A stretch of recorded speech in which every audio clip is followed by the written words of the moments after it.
Complex, contentious, and blessed with the perfect pitchability to find the next big talent, David Geffen has shaped American popular culture and transformed the way Hollywood does business. His dazzling career has included the roles of power agent, record industry mogul, Broadway producer, and billionaire Hollywood studio founder. But from the beginning, his accomplishments have been shadowed by the ruthlessness with which he has pursued fame, money, and power. With the operator, Tom King, who interviewed Geffen for the book and had an unimpeded access to his circle of intimates, presented a mesmerizing chronicle of Geffen's meteoric rise from the mailroom at William Morris, as well as a captivating tour of 30 sizzling years of Hollywood history. Drawing on the recollections of celebrities such as Tom Cruise, Yoko Ono, Warren Beatty, Courtney Love, Paul Simon, and even Cher, whom Geffen nearly married, the operator transports readers to a world that is as ruthless as it is dazzling, revealing a great American story about success and the bargains made for it. Okay, so that is on the back cover of the book that I'm going to talk to you about today, which is The Operator. David Geffen builds, buys, and sells the new Hollywood, and it was written by Tom King. And I chose that excerpt to start the podcast with because I think it's a great, one paragraph overview of the life and career of David Geffen, where you have this singularly focused, intensely driven, really talented entrepreneur, manager, business person, and yet how in that short paragraph the author uses the word ruthless twice, and that's in the other side to Geffen, where you have one of the most ruthless people that I think I've ever. This is going to be an interesting podcast because he definitely is. David Geffen is definitely one of the most ruthless people that I've ever covered on the podcast. And then I just want to finally point out that last sentence where he said, transports readers to a world that is ruthless as it is dazzling, revealing a great American story about success and the bargains made for it. So just keep that in the back of your mind as we go through the book today about the bargains that David is making for the success that he achieved. So just two quick things before I jump into the rest of the book. One, I found out about this book through a listener. So if you do have interesting founders that you want me to cover or books you want me to analyze on the podcast, please continue to send them my way. And second, I just want to take a minute or two and talk about this idea that I feel you and I have been talking about frequently for a fairly long time, and that's this idea of soul in the game. And there's a bunch of different founders that I've covered. This is not a comprehensive list by any means, but you definitely see that you can always tell if somebody has soul in the game by the way they approach their work, right? And so I think of people like Walt Disney, who I covered on Founders number 2 and Founders number 39. Steve Jobs definitely had soul in the game.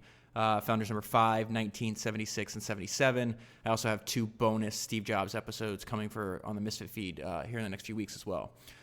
James Dyson, Founders number 25. Let me pull up this quote, and this is how you kind of one. If somebody has soul in the game, you'll notice it by the way they approach their work and the products they make, right? But also the way they talk. And so this is from James Dyson, his autobiography, which is one of my favorite books that I've ever read for the podcast. And this is what soul in the game sounds like when you're writing your autobiography. He says, "This is not even a business book. It is anything, or if anything, a book against business, against the principles that have filled the world with ugly, useless objects and unhappy people." So I love the fact that, one, he pokes fun. He's a very cheeky writer. If you read his book, he's very witty, but he also likes to talk. He likes to point out the ways in which his products are better. He's extremely confident in that manner. But I think that also he hits on something else. There's a lot of just look at a lot of the products that you interact with. A lot of them are poorly made, ugly, maybe not poorly designed. That's why we try to celebrate excellence on this podcast. But he also hits on unhappy people, and this is my own belief that if every business was run by somebody with a soul in the game, it would make everybody else's life better because it's a more pleasant experience, right? So so James Dyson's one of them. Another example that comes to mind is Yvon Chouinard, founder of Patagonia. I covered him on Founders 18 and number 60. Henry Royce of Rolls-Royce fame, of course, he had soul in the game. If you read that book or listened to Founders number 81, it's very obvious. Enzo Ferrari, maybe soul in the game personified. The guy was one of the most obsessive people that I've ever covered. Founders number 97, 98. And then most recently, I talked a lot about this with the founder of Adidas, who I didn't even know existed before I started reading his book, or that book about him. And that's Adi Dassler, Founders number 109. And so I want to read this paragraph because I was going through a bunch of my notes and thinking about this week. And I'm going to read this paragraph from this book called Skin in the Game, Hidden Asymmetries in Daily Life by Nassim Taleb. And he's got an entire, it's probably like 7 to 10 pages where he goes over his idea about what soul in the game is and how you can, where you see, like how it makes somebody with soul in the game makes it obvious that they have that, right? And then I'm going to tie it back to podcasts, and then I'm going to get into the book. I have a point here. Just bear with me for a second. So first he says, this is Taleb writing, he says, anything you do to optimize your work, cut corners, or squeeze more efficiency out of it will eventually make you dislike it. And you know what? I need to communicate clearly here. David Geffen did not have soul in the game. And that's why I'm choosing to talk about this here before we get into the book, because you're going to see it was a great source of unhappiness, even though this guy has made billions and billions and billions of dollars, okay? So it says, it would eventually make you dislike it. Artisans have soul in the game. So now he's going to list like some of the characteristics of people that have soul in the game. Number 1, artisans do things for existential reasons first, financial and commercial ones later. Their decision-making is never fully financial, but it remains financial. Number 2, they have some type of art in their profession. They stay away from most aspects of industrialization. They combine art and business. 3, they put some soul in their work. They would not sell something defective or even of compromised quality because it hurts their pride. Finally, the last one, they have sacred taboos. Things they would not do even if it markedly increased profitability. Okay, so that's a good brief overview of what that means in case you haven't come across this term before. I personally prefer studying people that approach what is the point of this whole podcast? If you think about what we're doing here, like why are we trying to learn from people, not only learn the good ideas that they accumulated through a lifetime of their careers, but also avoid their bad mistakes is, I think it was Tim Urban who introduced me to this idea, but I think it's an old idea that 90% of your happiness or thereabouts, it comes down to 2 things in life, like who you surround yourself with, so your spouse and your close friends, and then what you do for a living. And you're going to see here today, David Geffen in large part made a lot of money, but he was kind of tormented. He was tormented in a lot of ways.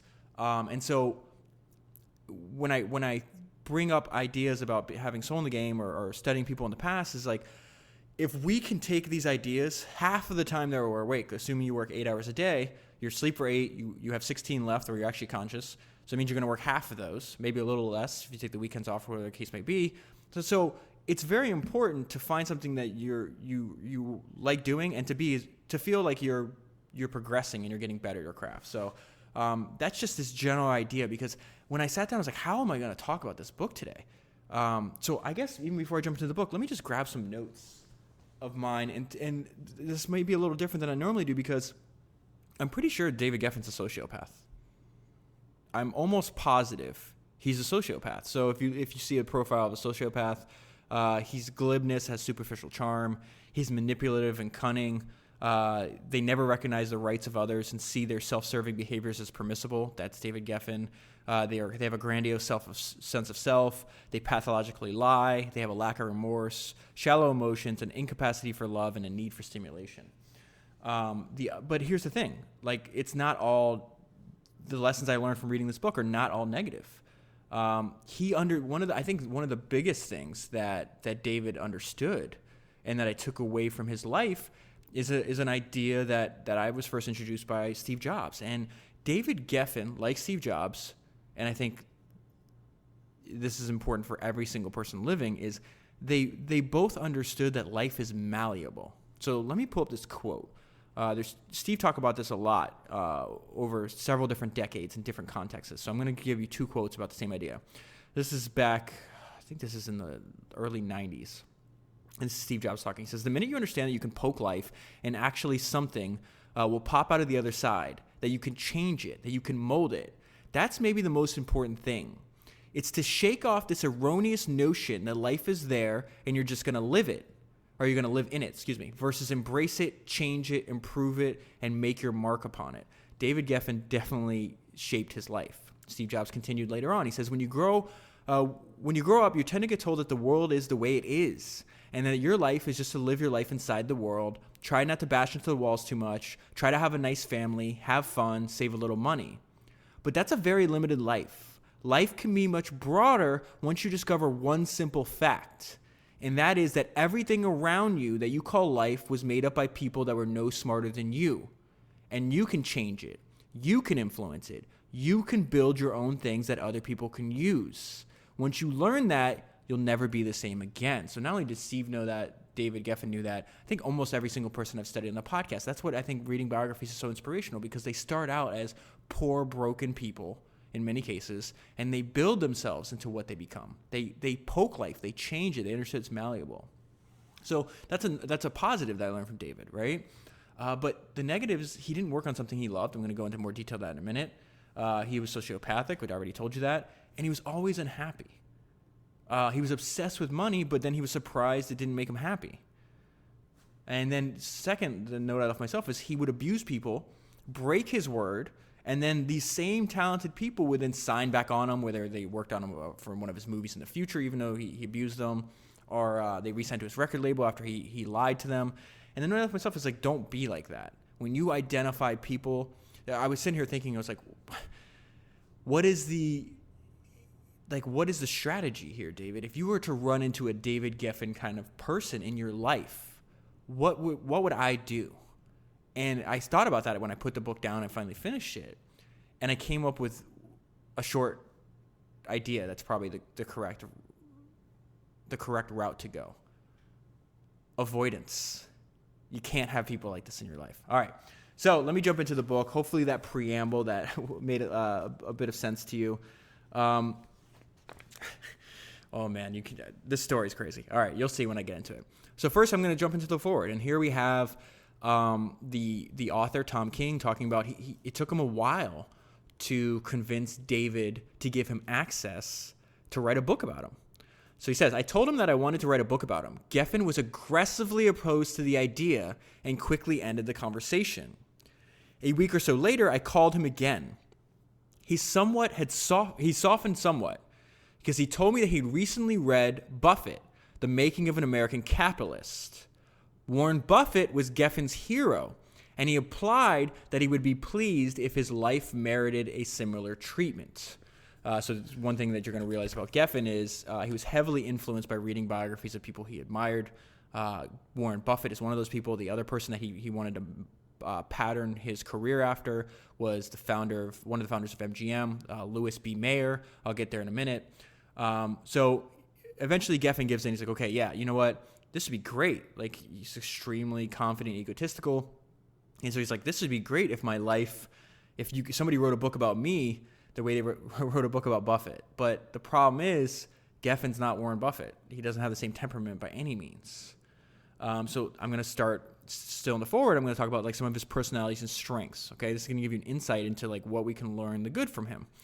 He says Geffen had come to be involved with nearly every medium in the entertainment world, and he had been almost invariably successful. He was extremely successful in multiple domains. I'm not trying to downplay his talent whatsoever. I'm just saying that he was extremely ruthless. You can't. I feel when analyzing the life of and learning from the life of David Geffen, you can only focus on one aspect. He was driven, talented, and ruthless. And the reason I bring this up is because we don't want to be naive. We live in a very complex and chaotic world, and the people we study, they're imperfect human beings, just like you, just like I am. We're all imperfect. Now, we don't ever want to go to the level of imperfection that we're going to see here today with Geffen, but we have to realize that these people, if you're extremely ruthless and driven, you can also become extremely successful. Now, what we want to do is be extremely successful by being really good at what we do and not have that come at an expense to other people. But there's a ton of people. There's a ton of people throughout all human history. They're alive today. They were alive 100 years ago. They'll be alive in the future that are just like David Geffen. And we have to realize that these people exist. And again, my advice is avoid them. So he says he was successful in almost every medium, right? From humble beginnings in Brooklyn, where he learned entrepreneurial skills from his mother, Geffen, with searing focus, that's a positive, unyielding drive, another positive, and outlandish nerve, I would also say a positive, had devised and implemented strategies to propel himself to the top of the heap of Hollywood power brokers. And I think one of the mistakes he made was he was competing in what's largely a zero-sum game, where most of life and business can be positive-sum. Now, here's some personality, these short little sentences that are going to give you the idea of his negatives, extreme negatives. Former executive at Warner Communications told Tom, the author of the book, I used to have phone conversations with David that would leave me sweaty. Stephen J. Ross, who is arguably the most important mentor Geffen ever had. Ross had done a great deal for Geffen, but Geffen did not see it that way. Geffen had repaid him by making insensitive comments to the press as Ross lay dying from cancer. A quote from Geffen's only sibling, his brother. Why would you want to write a book about him? Why don't you write a book about somebody who's done good for the world? So the foreword ends with David Geffen doing what he does throughout his whole life, screaming. He's on the phone screaming at Tom. He says, I changed my mind. I don't want you to write the book. And by that point, it was too late. And it was interesting. Tom's reaction was like, oh, good. I'm glad we're having this fight because now I see how David was with most people in his life, so I can write a more authentic book about him. Okay? All right, so I want to start in the early days. I think to understand David Geffen, you kind of have to understand what I would describe as like the proto-David Geffen, which was his mother.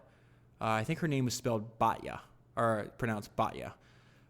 So this is Batya Geffen, which, again, I think is David Geffen before David Geffen.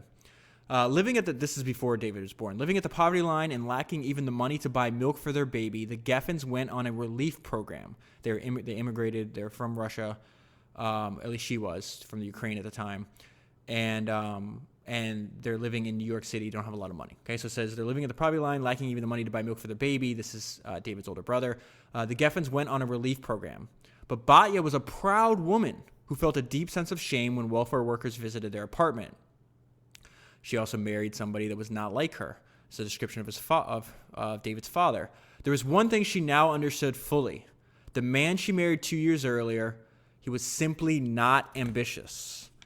Batya was extremely ambitious. She was embarrassed that she couldn't make any money. She was extremely hardworking, a very powerful personality. So she starts her own business. And they said there's a lot of they call them, I think, heavy. Well, let me just read this part to you. She's going to create by hand and eventually manufacture her own line of bras, okay? And it says, the bra she made was a good one, and the word of her talent spread quickly. Her world in New York was populated with scores of heavy-set immigrant women, and Batya sensed that there was a market for inexpensive, custom-made brasiers. Facing the most desperate financial situation of her life, she established a small home business, and this business was relatively successful. She kept it for 40 years, a good amount of time. Now, this is the person behind the business. Batya moved about the neighborhood with the force of a hurricane. You could easily say that about David as well. She was convinced she was put on the earth to tell people how things ought to be done, whether or not they asked for her instructions. You could say that about David as well. She was incapable of seeing life through anyone else's eyes other than her own. Her son also possessed that quality. David was her mother's favorite. He was about 10 years younger than his older brother, and by that time, they were in a way better financial position. They were not rich by any means, but they weren't on welfare because of Batya's bra business, right? And so she really pumped him up. She gave him like a high, she told him to have a high opinion of himself. It says, Batya held little David's hands and told him that everything they touched would turn to gold. She also hid devastating things from them. So this is also, unfortunately, we have to understand that I always say in my own life, I never want to rely on the good graces of other people, right? I was listening to this podcast the other day, and I had to rewind it because I could not believe what the person was saying. Let me actually, hold on. Let me get his quote because I wrote wrote, I put in my notebook because my personal approach to life is the exact opposite of this person's. Okay, I found it. I'm not going to say who it is. This person has a fairly large audience. I'm not here to obviously criticize that. I want to contrast. I have a different point of view than this, and I'm going to relate this to where we're at in David Geffen's story. So I rewound and made sure I had this correct because I could not believe my eyes. This person's talking. He says, there's something very beautiful about feeling very small and very weak to feel you need other people. No, absolutely not. My entire existence is trying to learn and to make myself strong so I can support myself, my family, my loved ones, so I never have to rely on the good graces of human beings. Because when you're very small, history is, this person, there's no way this person could have even a basic understanding of human history. Because when you're very small and very weak, you get taken advantage of. So this podcast is not about making you small or weak. It's about making you smarter and stronger. I have a very distinct point of view. That I find, we talked last week, what I loved when Henry Singleton said that people that think for the short term repulse him. Well, this repulses me. The idea that we ever want to celebrate weakness. Absolutely not. So here we're going to see something that happened. Unfortunately, David Geffen's relatives are Jewish. And Batya's entire family, she escaped, right? Her sister escaped. Everybody else was killed by the Nazis. And this is what happened. So she escapes. She's the only one that escapes the United States, right? She tries to locate her sister Dina. She finds Dina in, they haven't spoken in about, I think, 20 years at this point, right? And so Batya had not heard from her sister or any of other family members, right? So Batya screamed, "Oh my God, Dina, how are you?" And she goes, "I am fine, but I am the only one alive. Everyone else is dead." And so Batya's, obviously she didn't know this happened to her family years before. She said, Dina said that most had perished in the September 1941 massacre at Babi Yar, a huge ravine outside of Kiev that served as a mass execution ground during the Nazi occupation. They were ordered to strip naked and were led in groups of 10 to the edge of the ravine where they were systematically machine gunned from the opposite side. Their half-sisters, their father and mother, their husbands and children were shot on the other side and thrown down by the well and buried essentially in a mass grave. So this idea that it's beautiful to feel very small and very weak and to feel that you need other people is a lie. Now, what's interesting to this is she, as you can expect, think about if you hadn't talked to your family in 2 decades. This is before, I guess the only modern technology would be like the telephone, for God's sake. So communication was extremely different than the world we live in now, right? And you find this out, what do you expect? Even a strong woman like Batya, she winds up having a nervous breakdown. She spends time in an asylum. It's just really heavy stuff in here. Okay, so let's skip ahead. Now, she is also extremely strong person. She recovers. She hides this. David and his brother don't find this out till after she dies. Now we're talking about maybe 30 or 40 years after the fact. She held this secret for a very long time is what I'm telling you, okay? But the one thing that David benefited of having, or one of the reasons David benefited having her as a mother, she was in large parts a master entrepreneur. Not in the sense that she could build she was always capable of making enough money to support every member of her family. Okay? So it says, David might not have realized it, but he was being educated by a master entrepreneur. Batya succeeded in teaching him the value of hard work and the possibilities of life under the most difficult circumstances. She was a brilliant businesswoman who could account for every penny that went into and out of the enterprise. She kept her overhead low by driving hard bargains with her suppliers and by closely monitoring her expenses. This is something David would do that was very different from other people in the record business, and it gave him a huge advantage, something that most of the entrepreneurs that we study say. It's like, watch your costs, watch your costs, watch your costs. It's just math at the end of the day. Now, here's an interesting part. David found something he loved at a very early age, and this is going to influence the career that he chooses. But we're going to see he eventually runs into a fork in the world, or a fork in the road, rather, where it's like, okay, I can choose the world I love or the one that's going to make me money, lots of money, and faster. And so he chooses the second road. And I think that is a big takeaway here, that if you're doing things for money, money will solve money problems. But David was extremely, extremely unhappy. It's not going to solve your unhappiness problems. We see people that are rich and successful all the time, and they kill themselves because they never figured out how to be content with life. David obviously never committed suicide, but he's largely discontent from the time we meet him as a young adolescent till the book ends. This book's 20 years old, so I think he's in his 70s now. I think the book ends when he's like 57 or something like that. So it says, this is David finding something he loves, show business, Broadway, movies. So it says, to David, Broadway was a magical wonderland that called to him, a world far away from the life he knew at home. He became obsessed with show business. So he'd take the train into, they're living in Brooklyn, so he'd go down to Times Square and he'd catch all of these. At the time, you could pay like $2 and you'd see a bunch of shows. He just spent all day there. David fantasized that one day the crowd would be cheering for him. We start to see his personality traits at a very young age. At just 13 years old, David displayed a blatant lust for money.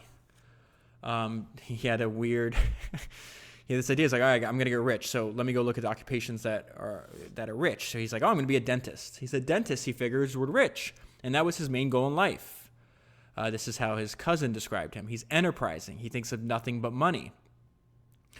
Now, here we're going to see his mother, constantly tell him, listen, you are a special child. You're gifted. You could do anything you want. Now, I'm going to read this to you, but this is very similar. Depending on who the person is, giving this advice to them could make extremely positive impact in their life. When I read this part, I immediately thought of the advice that Nolan Bushnell gave to a young Steve Jobs. So I'll get there in a minute, okay? He says, this is his mom, you may not be very tall, but you will stand head and shoulders above everyone. If you think of yourself as head and shoulders above everyone else, you will be. She did understand that there is a power in positive thinking in people think this like willy foo-foo stuff, but I always say the combination of a positive mental attitude and perseverance can overcome almost any obstacle that you have in your life. So why I say this is similar to the advice Nolan Bushnell gave to young Steve Jobs is because, first of all, if you don't know who Nolan Bushnell is, go back and listen to Founders number 36. This guy's one of the craziest careers I've ever heard of. He was the founder of Atari and Chuck E. Cheese. The book that he wrote, which is Finding the Next Steve Jobs, he wrote that book because he's one of the very few people that was ever a boss to Steve Jobs. He hired like an 18 or 19-year-old Steve Jobs to work at Atari. And that book, Finding the Next Steve Jobs, opens up with, Nolan's balling out of control. His companies, both Atari and Chuck E. Cheese at the time, were doing more in revenue than Apple. And Apple, I think, was doing like $100 million a year or something at the time. Gigantic successful businesses. So he buys this like huge house in Paris, if I'm remembering correctly. I haven't read the book in a while, but and he throws a party, and Steve Jobs shows up at this party. I think at the time Steve Jobs was like 25, 26 years old, and then they wind up spending the next day or two walking around Paris talking about creativity, building businesses, and that discussion is the foundation for the book Nolan writes, and it contains tons of useful information you can read in like a weekend. I highly, highly recommend it. But the piece of advice that Nolan gave Steve that Steve's really ran with, if you've analyzed the career of Steve Jobs, right, is pretend to be completely in control and people will assume that you are. He told that to a young Steve Jobs. Steve Jobs took that advice and ran with it, just like Batya is telling a young David Geffen. Think that you're head and shoulders above everybody else, and everybody else will start believing that too. Okay, so let's get more insights into his personality. Essentially, David is a misfit that doesn't like himself, but with something to prove. And this combination leads to, extreme outlier success. He says there was already a lot that David did not find attractive about himself when he looked in the mirror. He was small-framed and short, and he had a nose that he thought of as big and ugly. He was also the son of broken-down, unbalanced parents. And now he detected indications that his sexual orientation was one that many people term deviant. He grew more insecure and frightened that people would discover who he really was and judge him harshly. So what they're talking about there is David was gay, but he didn't admit it till, I think he had to be in his 40s by this time. So here's something to understand about David, and this is where I think is bad. We do not want to follow his example here. He was like 5'7", he is 5'7", Jewish. He's got a big nose. He's like scrawny. He wanted to be, it says in the book, which is jaw-dropping to me, we had dark black hair. He wanted to be 6'1", straight, married with kids, not a big nose and blue eyes, and a Gentile. He essentially wanted to be the opposite of what he was. I don't think, my opinion of this is like your uniqueness. Everybody has some kind of like uniqueness about their personality. And yet over time, society kind of conditions you to limit your uniqueness, to conform more like everybody else. I think you should just lean into it. Like, you don't control your hair color, your eye color, your height, what your nose looks like, any of this stuff. And so don't feel the need to change who you are. Use the things that make you different as your strength. Like in his case, he becomes fabulous. He's financially successful. He's got a lot of people that admire him. He gets to date whoever he wants. Like, they don't, at the end of the day, there's another, I'm going to reference Wait But Why again, that blog by Tim Urban. He's got this great post about, I can't remember the name of it. Let me look for it real quick so I don't ruin this point. Okay, I found the post. And it's a quick post. You can probably read it in, 15 minutes maybe. It's called, I'll link it in the show notes too. It's called Taming the Mammoth, Why You Should Stop Caring What Other People Think. And Tim, Tim's obviously a great communicator, great writer, but the synopsis of the point he's making is what David Geffen here. He's like, oh, people aren't going to like me because I'm tall, or I'm short, I'm Jewish, and I'm gay. So people don't think about other people. You cannot get caught up too much with what other people think about you because they're not thinking about you. Think about your very best friend in the world. How often do you think about them on a daily basis? What, a couple minutes maybe? 20 minutes a day? Who knows what? The point is, most of the time you're thinking about, oh, I'm hungry, I'm tired, I got to work on this, oh, I got to pick up my kid from school, oh, I got to do this. That's just how people are. We think of ourselves. And so when I read, Tim inspired me when I read this post, and maybe I had the inkling of that idea somewhere, but he communicates it better than I can. That, wow, like, yeah, that's not an accurate representation of reality. Humans are obsessed with themselves. And so in that sense, like, lean into what makes you unique. In my opinion, I'm talking to myself now. I need to lean in what makes me unique, and I need to understand my own strengths. Yeah, there's a lot of things about myself that I want to change, but I don't have control over. Like, if you ever saw me in person, like, I have a gigantic head. Like, seriously, I was teased ruthlessly. I had an older brother, and everybody, my friends would come over in elementary school, right? And my brother would call me basketball head because or lollipop, because I was a skinny kid with this giant round head. And now, like, when I was a kid, it tormented me. But now I think it's funny because, like, maybe that's where I store all the stuff I read, or like, it just doesn't matter. And obviously it grew into my head somewhat. But my point being is, like, when I was younger, I thought of it as a weakness. I wanted to change it. You don't understand what you don't know when you're 8 or 10 or 12 years old and you're being teased about this stuff. Because I didn't finish a thought. My brother had said this in front of my friends, and they took it back to school, and then it just spread like wildfire. So then on, I was basketball head. Now I think it's funny because I don't care. Like, I didn't control this. I didn't choose to have a giant head, but I do. So it is what it is. Like, it's just silly to fret over things you can't control. And David, in large part, he also had a weird, unbelievable belief in his talent and ability, and yet at the same time hated a lot of the stuff about himself. So this is why I'm so confused when I'm doing this podcast, because this is a very confusing book and a very confusing person. So, all right, let's go back to more of his personality. This is his teacher describing him. He's rather talkative, self-centered, ignores teacher's orders and instructions, is fresh, and conceited. The life story of one person can fundamentally change you forever. Forever. And that happens with David Geffen. It's happened with a bunch of people. So this is David Geffen finding the biography of Louis B. Mayer, and he holds on to this idea for his entire life. The ideas are such weird, special things that can have such a great impact. It says, so he moves to Hollywood. David thought he had found paradise. It was even more intoxicating than he had imagined. His life's ambition was soon established after he read a new biography of MGM studio boss Louis B. Mayer. And this is the takeaway that David had. I want this job, he thought to himself.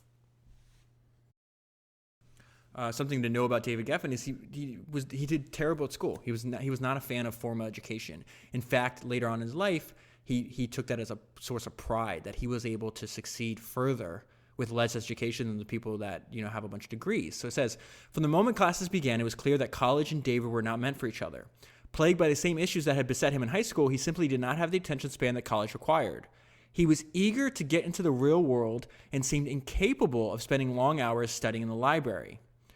So at this time, he had moved to, I think, Texas to go to college. So he flew back to Los Angeles without completing his first term or taking any final exams. There was to be no further formal education for David Geffen. So he starts to meet people that knew other people that were successful in the business. Remember, he wants to do movies. He hasn't talked about music yet. But he winds up meeting the first music mogul, they call him, is this guy named Phil Spector. At the time they're writing this book, Phil is this crazy person. We now know Phil Spector was convicted of homicide or manslaughter or something like that. He's serving like a 20-year sentence, and he's in his 80s right now.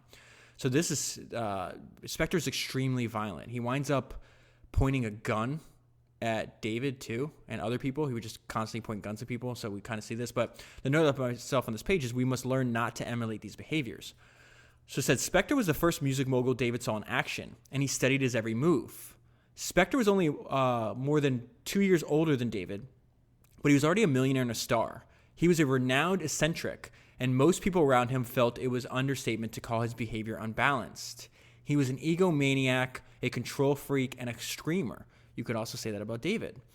He realized that Spector achieved his success without either movie star looks or a terrific singing voice. I could do this, David thought. Okay, so David has a bunch of menial jobs in Hollywood, gets fired from a lot of them. Eventually, somebody gives him the idea. It's like, why don't you become an agent?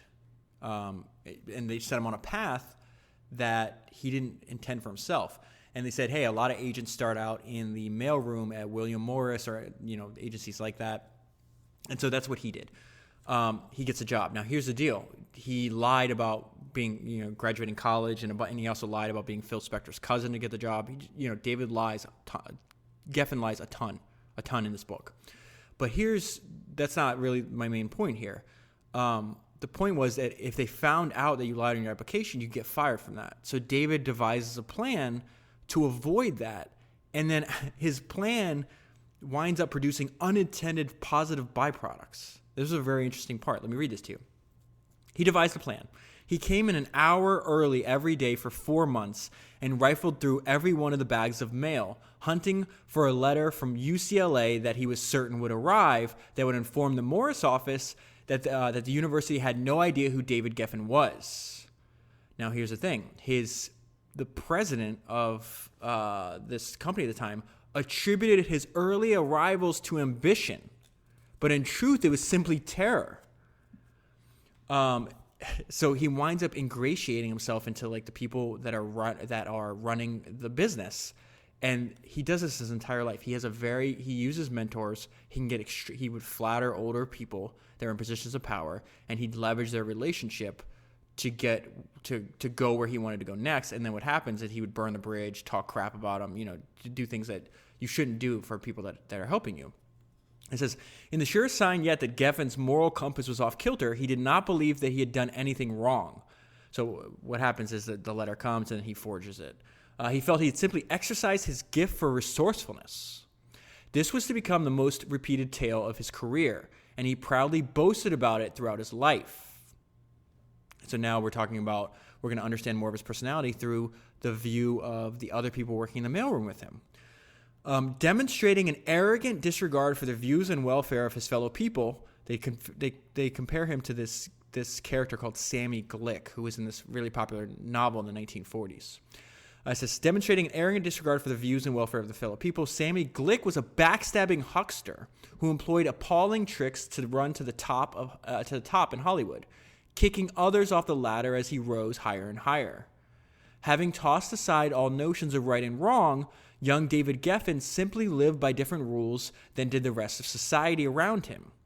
Unconstrained by traditional ideas of acceptable social behavior, he was free to use all the resources at his fingertips to achieve his lofty goals. So obviously I'm not advising Like when I read that, I don't want to achieve success through duplicitous means, but we'd be very naive not to realize that there's a ton of people just like David Geffen out there that will do that. And if you happen to have to work with them or you get in their way, there could be disastrous consequences for your life. So again, let's just practice avoidance. It said, continuing that paragraph, employing the strong work ethic he had learned from his mother, Geffen simply worked harder than anyone else. And that is true. He would essentially be working 24/7 nonstop. And then this is in what? I think we're in what's my guess here? 60s maybe? At this point in the book. And, the people that are running the company are going to realize, hey, this guy here that is working the mailroom first of all, he does any task that we assign him, and he does it rapidly. He goes above and beyond his job. These are the good things about David. He goes above and beyond his job. He'll spend more time doing it. He has nothing going on. He's not in school. He has no family. He's not, there is a very special time in a person's life, in my opinion, of this early, let's say after high school, college age, early 20s, where you have the only responsibility you really have at that point, and for most people, is themselves. So anyways, my point being is David, at this point in the story, David Geffen he's got nothing but time. He's got no money and a ton of drive and nothing but time. And when you combine no money with, one of the most driven people I've ever come across, and every minute of the day that he's not sleeping dedicated to that, of course he's going to make progress. Of course he is. So that's what we're seeing here. Okay, so this is... Now, he's also crazy, but he has a lot of smart ideas. And I think this is a smart idea, to never settle where you are. So it says he's in the mailroom, but he's using the opportunity in the mailroom. He's like, I'm not going to stay here. I'm using this as a launch pad. And he always used every opportunity as another ring on the ladder to get to where he wanted to go, right? So he says, his plan, he was only in the mailroom for now, but he wanted to make a name for himself signing actors. He saw Broadway plays and musical all the time. He read scripts voraciously, and he imagined which actors would break out in which parts. One day he promised he would represent movie stars and directors. So he starts building this huge, I would call it almost like a database of all the actors. There was no IMDb back then, right?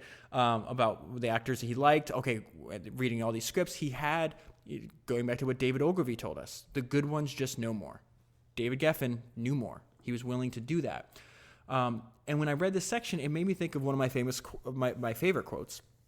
It's from Bruce Lee, and it says it's about not seeing limits, only plateaus, right? So he says, this is Bruce Lee. He says, if you always put limits on everything you do, it will spread into your work and into your life.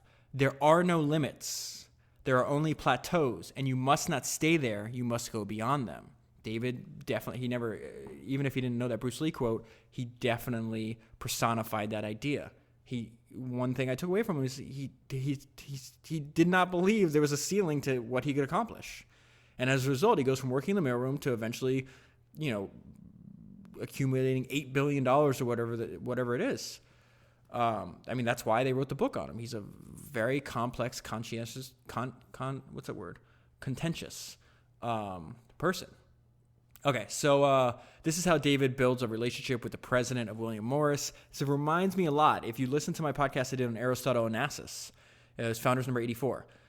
Onassis did something like this too. He fled the Greco-Roman War. He winds up as a refugee in Brazil, 17-year-old kid. He's got to build up from nothing. And he did a similar thing to break into.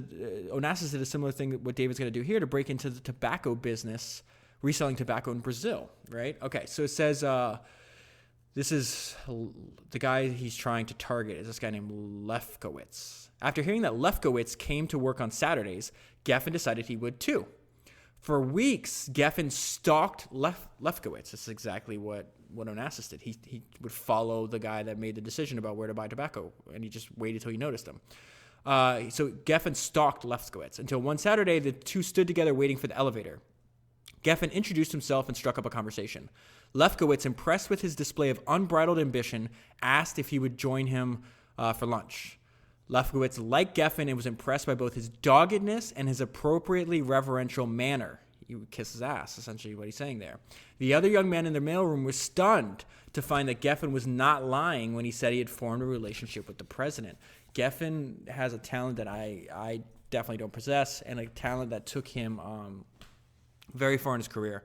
And that's his ability to forge what people think are authentic relationships with a large number of people. Unfortunately, the further you get in the book, you realize, oh, this is the opposite of authentic. It was like very transactional, which I'm not a big fan of transactional relationships.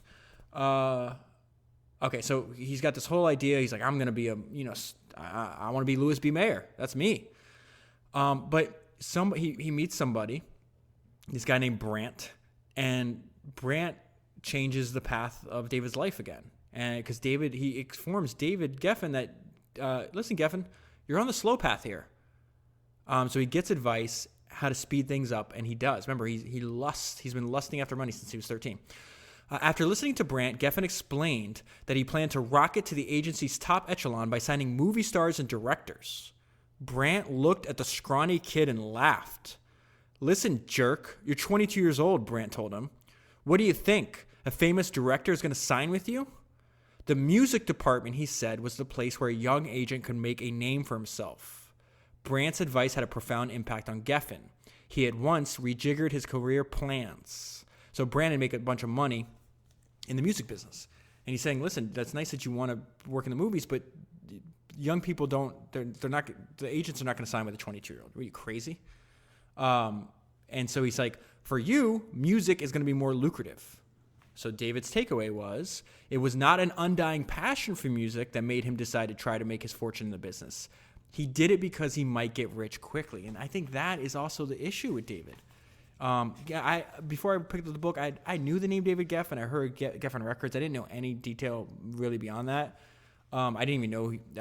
And I knew that he founded DreamWorks with Spielberg and Katzenberg, right? Which I'll get to also in a little bit. But yeah, I was surprised when he had such an undying passion and focus on movies, because he never seemed to really do much of movies. It was all music. And so he winds up selling multiple record labels. The last one he sells for $550 million. It make him fabulously wealthy, but he's spending time doing things he just doesn't like to do. So take whatever lesson you think is there. One thing Geffen realized early, and I think a lot of artists are starting to understand this folly now. Geffen wanted to stay close to the money. He's in the music business now, and he's like, how do these records make money? He says early on, Geffen recognized that publishing was one of the areas in the music business where the real money was being made. So he's going to stay close to that money. We talk about this all the time. Long after an artist's star had faded, publishers benefit financially for years to come, pocketing royalties whenever a group records a song or a sheet of music is sold. So I think there's a lot of parallels between entrepreneurship, modern day entrepreneurship now, and this phenomenon, this trend that you're seeing in the music industry, where artists are realizing, hey, I'm the one making the goods. I'm the one making the music. I should own it. So a ton of people, David Geffen being one of them, in history got extremely rich, essentially owning the work of other people. And now with technology, it's like, well, I'm going to keep they're called masters. I'm going to keep the publishing rights to your music. That's where they make so much money. So these musicians are smartly realizing, hey, I don't really need to give away all my work and make this, old dude rich. They didn't necessarily know that back when Geffen was getting started. And I think the parallel there is there's a lot of people realizing, hey, in your business, equity is your most valuable thing. So be very careful about selling portions of it, especially if your business is growing. The analogy there is like ownership is to the entrepreneur what publishing rights is to the musician. And I think if independent entrepreneurs should study what independent musicians are doing, and they're making and some of these people are young kids. I've been listening to a lot of their interviews and stuff, and they're extremely adept and understood the pitfalls of the previous generation and are avoiding that masterfully. And as a result, making the music they want to make and making all the money, which again, that's just entrepreneurship, and I'm here for that. I love that. Okay, so what he does here, the reason I bring this up for Geffen is he starts. He's an agent, but then he never does just one thing. So he signs musicians, and one of the first artists he signs, she is a singer and songwriter. But that's not where David's going to make his money. So he goes through, he's like, listen, I'm going to, and usually at this time, agents would like book tours. That's how they'd make money, right? And so he's like, why don't we do this? Why don't we start your own publishing company? They call it Tuna Fish Music, I think.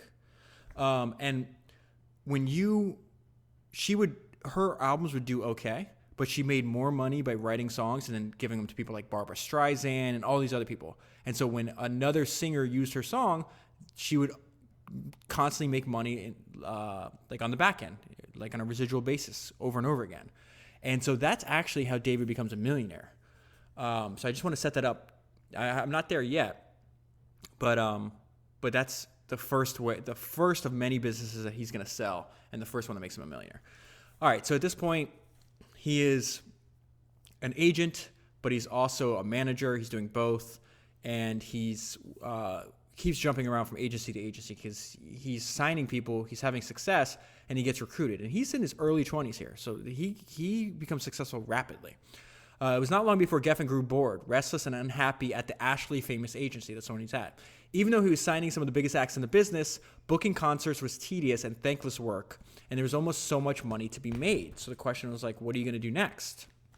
Soon, Geffen became obsessed with the brazen idea that he ought to quit the agency and form his own record label and personal management firm. This is exactly what he's going to do. Having studied Clive Davis, he decided that he, too, had the savvy to make it in the record industry. It was not much of a stretch for him to envision David Geffen, the music mogul. So that's a good idea. I think seeing somebody else do something gives you the confidence that maybe you can do it as well. David Geffen sees Clive Davis. He's like, hey, I know Clive. I can do this as well. Now, he doesn't stop there, though. One word description of David Geffen's got to be bold. He's definitely bold.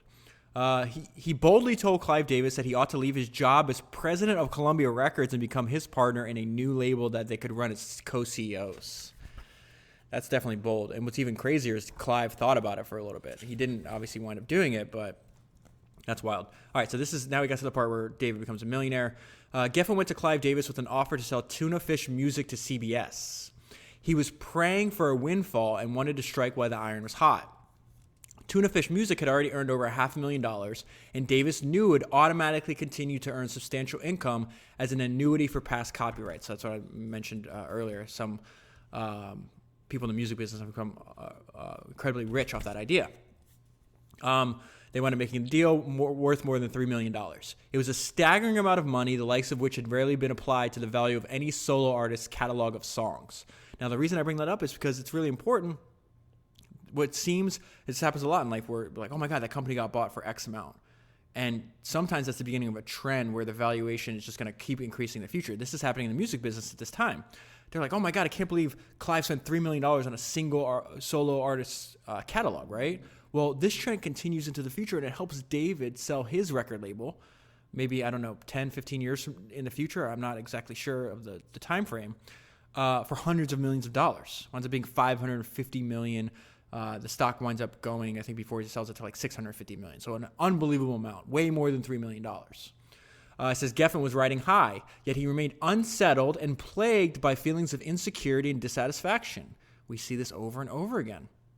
People are thinking that, hey, whatever's wrong with me can be solved by money. Money solves money problems. But if you're deeply unhappy, you have issues that you haven't rectified, if you're spending your time doing things you don't like to do, if you have bad relationships, like money's not going to solve that problem. I think of, one of my favorite people I used to learn a lot from. I read his books. I watched his show, Anthony Bourdain. For many people, traveling around the world, eating great food, filming a TV show about it. It seems like the best job in the world. I think Dave Chappelle opened his last special. What was it called? Sticks and Stones, maybe? With this very same point. Like, most people look at Anthony Bourdain, he's the best job in the world. And he killed himself.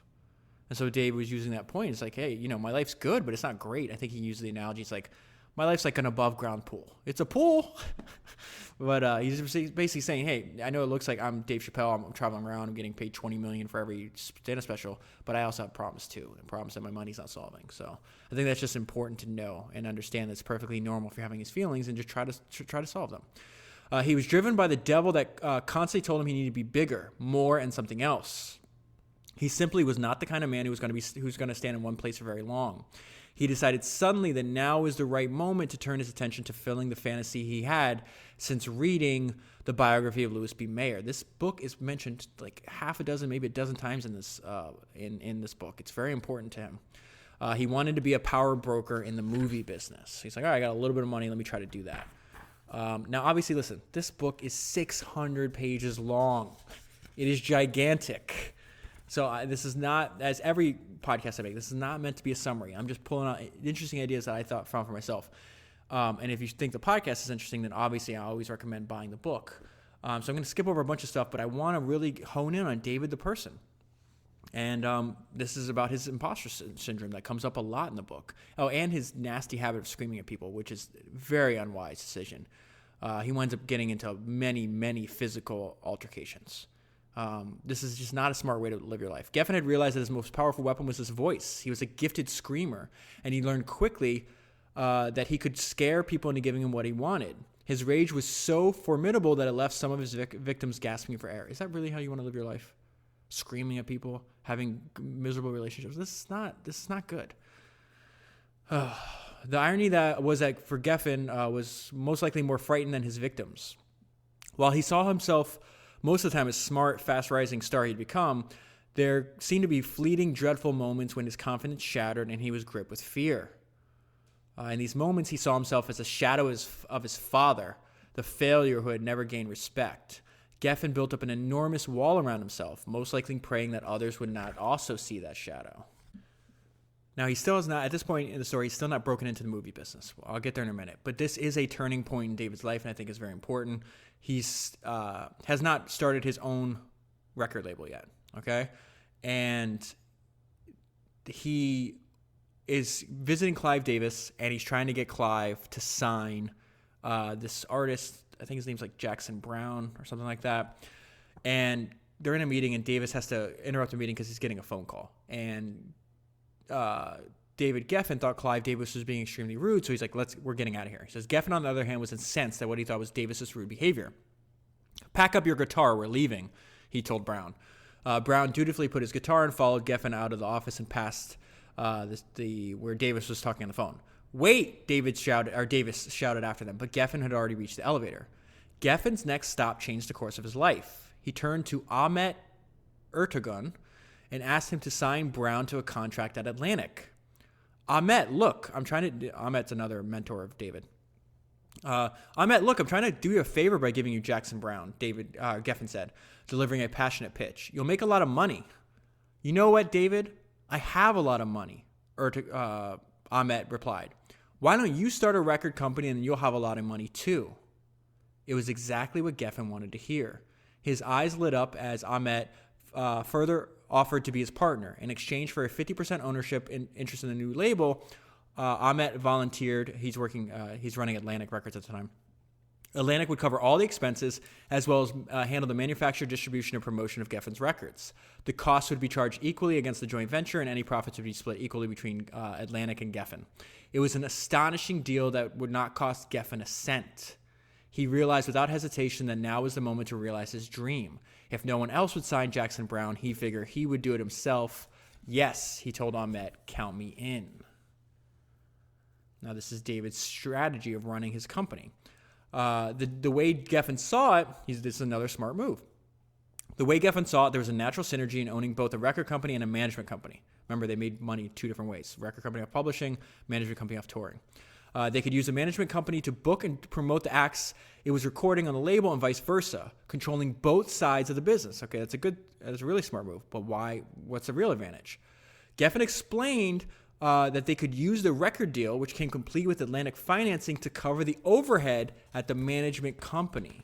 He understood that if you watch your costs, you make more money. That's why so many entrepreneurs give us that advice. So it says the thing that Geffen liked most about the offices was the reasonable rent.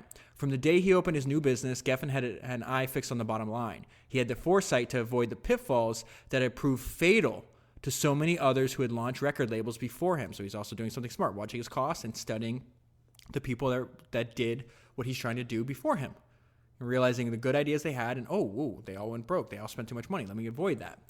He calls it being that it was fatal, and that indeed it was fatal. He was overhead averse and did not feel the urge to redecorate or to hire a large staff.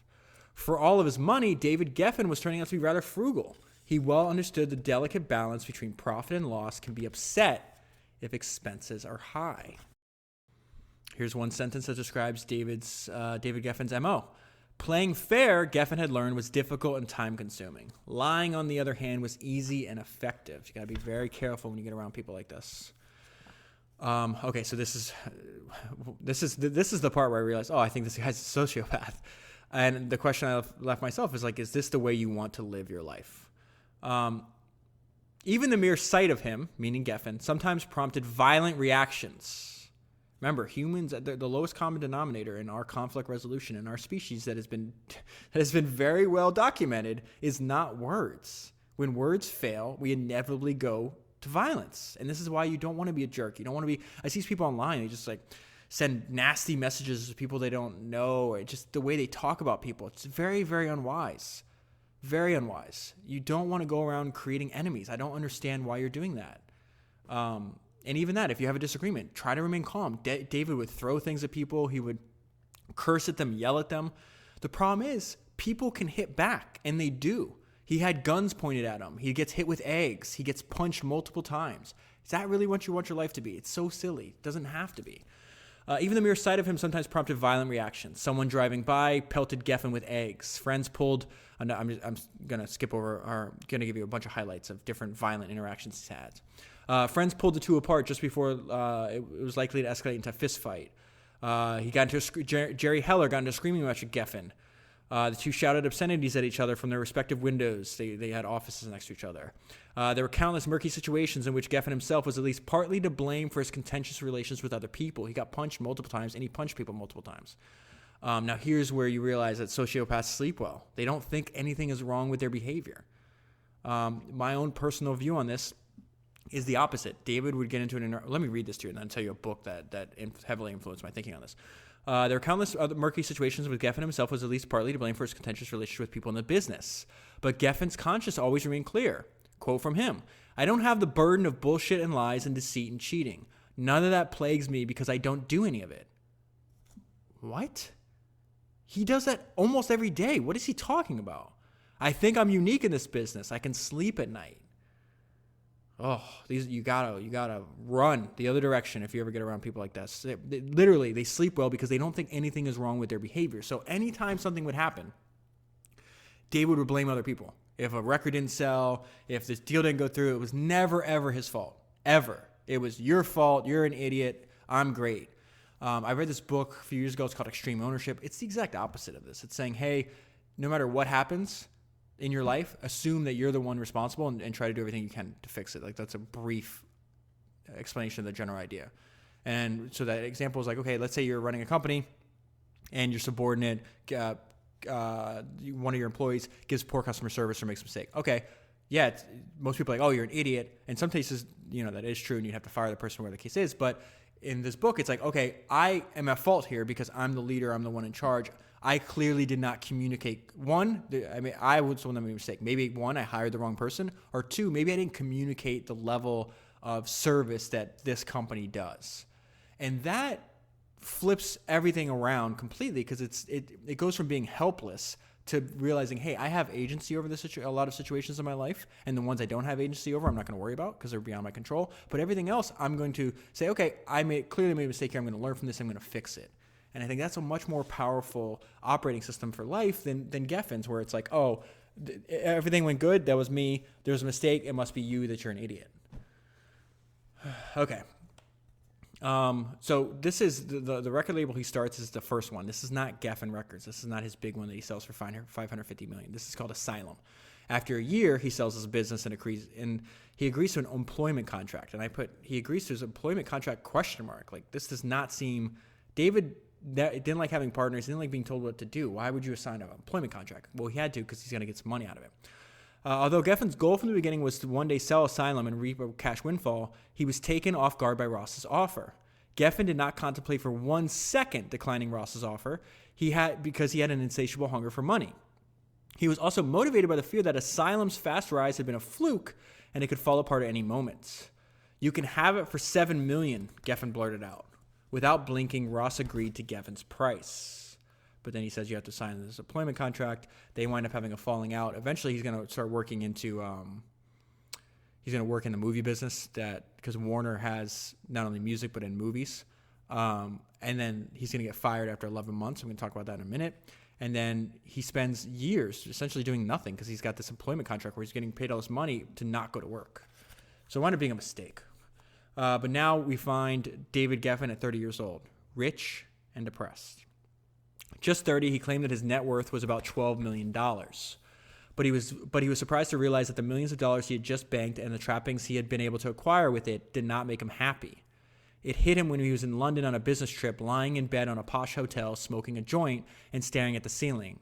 All of his life he had dreamed of being a multimillionaire, thinking that money would solve his problems. It had not, and he fell into a deep depression. And I just want to draw your attention to a meeting. So David Geffen becomes friends with and makes a relationship with this guy named Barry Diller. At the time, Barry Diller is the head of Paramount, the movie studio. And so they're traveling, and this is where David Geffen is going to meet Barry Diller's assistant, Jeffrey Katzenberg. I bring this up because Jeffrey Katzenberg winds up being, in the future, David's business partner. So at the airport in New York, Geffen and Diller were met at customs by Jeffrey Katzenberg, a 24-year-old New Yorker who that year had been hired as Diller's assistant at Paramount. Among his jobs was expediting the chairman's customs check at airports.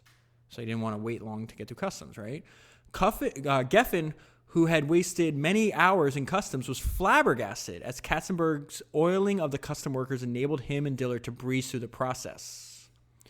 Katzenberg was 8 years his junior, but Geffen saw immediately that Katzenberg had hustler-like qualities that he himself had displayed at that early age. So at this point in Geffen's life, he finally gets to do what he wants to do. He's kind of like being groomed to eventually take over Warner Brothers Studio. This is where he's learning the movie business and realizing him and the movie business are not compatible. So he winds up seeing a rough cut of this movie that Clint Eastwood is making. It's called The Outlaw Josie Wales. And so now he goes to have a conversation with Clint Eastwood, and it's going to be kind of a smack in the face. Clint, this is the best picture you've ever done, Geffen said. I only want to suggest one thing. I think it would be better if it was 20 minutes shorter. I'm glad you took the time to see the picture, and I appreciate your comments, Eastwood said calmly. Why don't you study the picture some more and see if you have any more thoughts? When you do, give me a call over at Paramount. Remember, he's making movies at Warner Brothers. So he says, why over at Paramount, Geffen asked. Because that's where I'll be making my next movie, Eastwood threatened. Realizing that he put his foot in his mouth, Geffen quickly recanted. Clint, this picture is perfect, he said quickly. I wouldn't change one frame. Thank you very much. He dashed back out of his office. The exchange was an ominous sign because it showed that Geffen was not versed in the old studio games where producers and executives alike lie to one another about how much they love each other's movies. While in another venue, Geffen's curt style might have been refreshing, in Hollywood it played poorly. So I think it's important that you know your strengths and that you're in an industry working in an environment, an industry, a company where those strengths are actually assets. In the music business, he could go around and say, this is a terrible record, we're not going to put it out. They could be kind of brutally honest. The movie business was not like that at all, and it moved a lot slower. Geffen, it was very, hyper. I don't know even what word to use there. He woke up and he went, and then he fell asleep and woke up and went. He was very impatient. So he only lasts 11 months at Warner Brothers. And the note of myself is, be careful what you wish for, you might get it. Geffen, who had succeeded stellarly at everything he had taken on so far in his professional life, now found himself failing for the first time. He was just beginning to realize that he had critically misjudged the cultural differences between the music industry and Hollywood, and that those differences were causing him to stumble badly. Now, this is also, you kind of feel sorry for him, because he excelled at an industry he didn't care. He didn't really have a love for music at all. He would listen to show tunes and stuff. And yet, he was wildly successful in that domain, and yet the one he loved and was passionate about, he failed out. So you do feel for him there. Used to this relatively quick turnaround of record production, some of the records most famous records he ever put out for the Eagles, he signs John Lennon and Yoko Ono. I mean, he signed Aerosmith. He signs a bunch of big bands. They would have a classic album that would be listened to decades later that they could make in like 10 days. It's not how the movies went. So he was used to relatively quick turnaround. The slow-moving nature of the movie business made him agitated, nervous, and bored. Key to his recipe of success had been his ability to move quickly. But in the movie business, the same pacing proved to be a detriment, and it began to drive him crazy. So at this point, after he gets fired from Warner Brothers, he does this long sabbatical where they won't let him out of his contract, so he's still getting paid, but he doesn't have to do any work. Eventually, he gets pulled. Like, there's this huge, let's say, economic growth in the record business. So there's a lot of people that want to partner with him because he had such success running independent labels. This is where he starts Geffen. But he's only going to go, he's a masterful deal maker. This is not a skill I possess, so I do admire like his shrewdness in this, right? He's dealing with complicated, large organizations and the people within them, and he can move them around on like a chessboard beautifully. Obviously, some of his tactics were distasteful, but he was very effective. And so this is another example of that. He's getting pulled back in the music business. He doesn't want to go in the music business. He still wants to be Louis B. Mayer. So he's like, I'm going to go back in the music business, but only on my terms. So he's got Mo Ostin, who, along with Stephen Ross, is the head of Warner, and Warner is like becoming this huge media conglomerate, right? And eventually, he's going to turn on Mo, but that happens later. So it says, but Geffen told Mo Ostin that he would not content to simply run a label. In part because of his failure at Warner Brothers, he wanted more than ever to prove himself a worthy producer of motion pictures. Geffen told Ostin that he would make a record deal if Warner also agreed to bankroll him in movie and theater ventures. This is a very unique... Remember I started the podcast talking about he understood what Steve Jobs said, that this life is malleable? Well, Geffen's like, I'm going to make my own deal. You're gonna fund my if you want my music business, you have to fund my movie and Broadway pictures too. Broadway, I guess, theater. So it says you have to bankroll my movie and theater ventures. Geffen had 3 years to stew about his first crack at the entertainment business, analyzing what he did well and figuring out the areas where he wanted to succeed. Now, in a brilliant piece of handiwork, he cut himself one of the broadest deals in Hollywood. And then while he's doing this, he does something that every other founder that we studied does as well. They cap their downside. This is so important in life. Cap your downside, leave your upside unlimited. Warner put up all the money but split any profits 50-50 with Geffen. Oh my goodness. For Geffen, who said his own net worth had now grown to $30 million, there was zero downside. If the plays and musicals he picked were losers, Warner would shoulder 100% of the losses. It's so perplexing that large corporations allow, like, they take on the wrong, like, they're on the wrong side of this transaction just because they hope that in the future they're going to get a tiny percentage of the upside. It's really interesting. Okay, so I'm going to skip over giant parts now. And we're going to get to the part where he's got to do, that's Geffen Records that he just set up, right? Now, Warner paid up millions and millions of dollars for it. The part I'm going to tell you right now is how he gets them to give them, he gets Warner to give him 50%, the 50% of Geffen Records that he doesn't own for free. Then he goes and turns and sells it to another company for $550 million. This is, I don't even know how that's possible. And the tricks he uses are really dirty. Okay, it says it was to be the most important negotiation of Geffen's life, and he successfully extracted an extraordinary deal that within a few years helped him make him one of the wealthiest men in the country. In pulling off the deal, he showed himself to be a shrewd, remarkably focused strategist. That's definitely true. He had an uncanny ability to understand people, true, recognize their weaknesses, yes, and capitalize on them, yes. The negotiation also showed once again that Geffen had the rare ability to envision success. He clearly understood his power and knew how to get what he wanted. His strongest asset is himself, and he knew that. So I think that's a smart move. But the negotiation also showed David Geffen at his worst, as a man willing to implode any business or personal relationship to attain his goal. Geffen's technique was preposterous, duplicitous, and downright awful. So there's two main decision makers at Warner, Mo Ostin, who I just told you about, and Stephen Ross. He thought Ross, he had more of an advantage with Ross. So he intentionally destroys his relationship with Mo Ostin. He starts going, and these are people that have helped him, right? Greatly. Talks about that Mo's a liar, he's a cheat, damages his relationship. David has a friendship with Mo's wife, and he intentionally takes Mo's wife out to dinner and tells him, like, your husband doesn't love you, you're ugly, like, just terrible things and intentionally ruins his relationship with his wife because he knows his wife would go back and tell Mo all the things he said and then ruin the relationship with Mo. That way, when it's time to negotiate, the only person left standing is Stephen Ross. And Ross is going to give him what he wants. So the book goes on multiple pages of all this like duplicitous behavior. I'm going to skip to the point where David's crazy plan worked. Steve Ross had done Geffen the favor of setting him up in a business with very handsome terms at a time when the industry had branded him a failure. Now Geffen was repaying him by demanding ownership of the venture into which Ross had sunk millions. Geffen would be free to sell the label without having to give Warner a dime. Frightened that Geffen might cause a public stink if both of his demands were vetoed, Ross, as Geffen had predicted, agreed to relinquish the equity stake. So his crazy plan worked. He now owns Geffen 100%. I just want to bring you another point. This is interesting to me on two things. One, because this is his future, David Geffen's future business partner that he's talking about. And two, David Geffen also has all of these traits, which again goes to the point where people really can't think about themselves or anybody about themselves. He went on a tirade, bad-mouthing Steven Spielberg to anyone who would listen.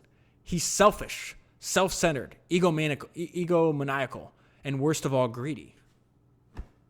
So are you. It's crazy. He winds up, obviously Spielberg, Katzenberg, and Geffen get together and they start DreamWorks. And so now we're back to the other side of David. He was extremely gifted entrepreneur. He just was. This is a really surprising part of the book. In a surprising twist, David Geffen saves Calvin Klein from bankruptcy.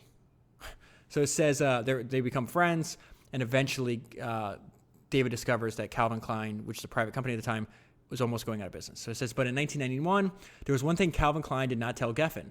His privately held fashion empire was on the brink of bankruptcy. So it winds up, this comes out, and David's like, I'm going to help you. And this is the other side of it. He could be extremely ruthless, but he also was very helpful, and he did wind up saving Calvin Klein. So they have this discussion, like, how much money do you have? He's like, I'm not sure. And he's like, well, it's your company. You need to know. Like, call your CFO. You need to get on this right away. Calvin was not involved in the intricacies, the details of his business. As a result, he was on the precipice of failure. And so Geffen steps in and starts just running it. He said, Geffen surmised that the company should be transformed from a manufacturing firm to a design, marketing, and licensing company. You guys stink at manufacturing, he said. You need to get out of that business. Instead, and this is where they had a lot of debt because they wanted to be manufacturers. Instead, Geffen continued the company he just got a lot of good ideas. Instead, Geffen continued the company needed to focus on what it really knew, how to design and market the Calvin Klein brand name. So this is where David Geffen is gifted. He knew what he was best at, and he went all in on that. And that's another takeaway from reading all these biographies is like, these people don't succeed because they're perfect. The inspiring part is they succeed in spite of their imperfections. And you can too. All right. And we're going to see this where he's like, okay, I've clearly identified what you're strong at. You don't even know what you're strong at. You need to lean into what you're strong at. So focus on what you really know, how to design and market the Calvin Klein brand name. Calvin, you should only be focusing on aesthetics, Geffen said. You should be designing the clothes and overseeing the marketing and advertising. Geffen reprimanded Klein and this other guy that's working with them for excesses they could not afford. Among other things, he told them to sell the company Jet, which cost them $2.5 million a year to maintain. He also told Klein to fire his chief financial officer. Chief financial officer should have warned you.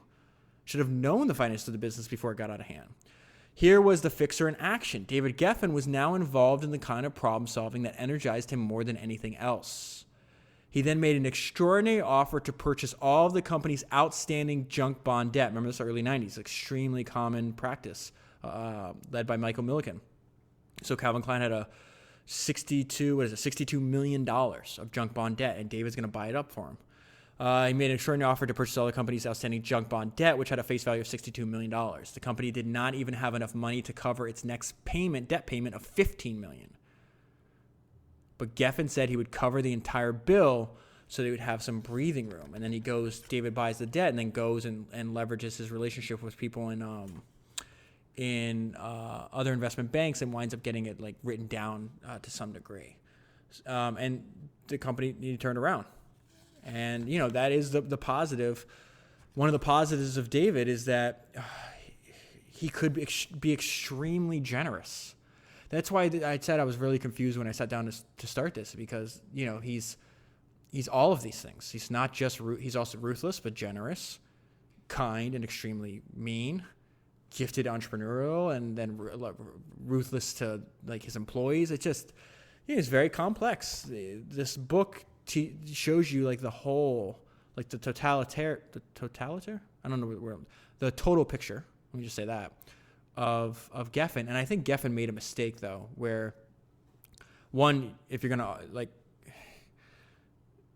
he authorized the biography and then changed his mind, and then decides, even though it was too late to change his mind, and then treats the person that's going to write the biography poorly.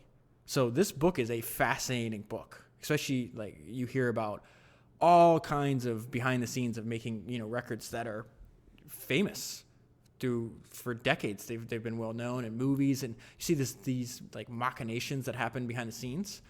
But I would say going into it, what's the chance that, think about if you were hired to write a book about somebody and then that person treats you really poorly. Like, we have to know that there's going to be some emphasis. It's only natural. It's only human to that it's going to be colored that way, you know? So what I'm trying to do is really pull out, he was extremely he's still alive, so extremely flawed person on an interpersonal level, but he's also extremely gifted at what he chose to do. And yet you could be gifted at what you chose to do, and if you choose the wrong path, the path that you don't really want to be on, and you're doing it just for money, you probably won't be happy. There's a lot of lessons here. All right, so I'm going to close on this. This is David Geffen's assessment of David Geffen. The entire history of his life since he was an early young man, he would constantly be trying to work out his mental demons, and so he'd see a psychiatrist weekly, I think for his whole life. And, you know, he got a lot of insights into who he was as a person. So this is some quotes from a Rolling Stone interview. I've been working on myself and my demons and my nonsense and my fucked upness for a long time, which is not to say that I'm still not a little fucked up.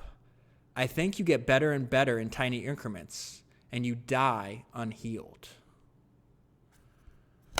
So I'll leave the story there. If you want to buy the book and support the podcast at the same time, buy the book using the link that's in the show notes, or it's also available at founderspodcast.com. If you buy a book, buy this book or any of the other, I think it's 110 or 112 books on that list right now, if you want to take a look.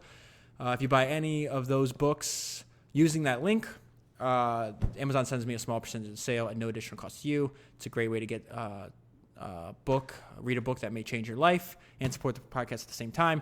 One other favor, please, this week, tell at least one other person that doesn't already know that Founders exist about this podcast. I'd greatly appreciate it, and I will talk to you again soon.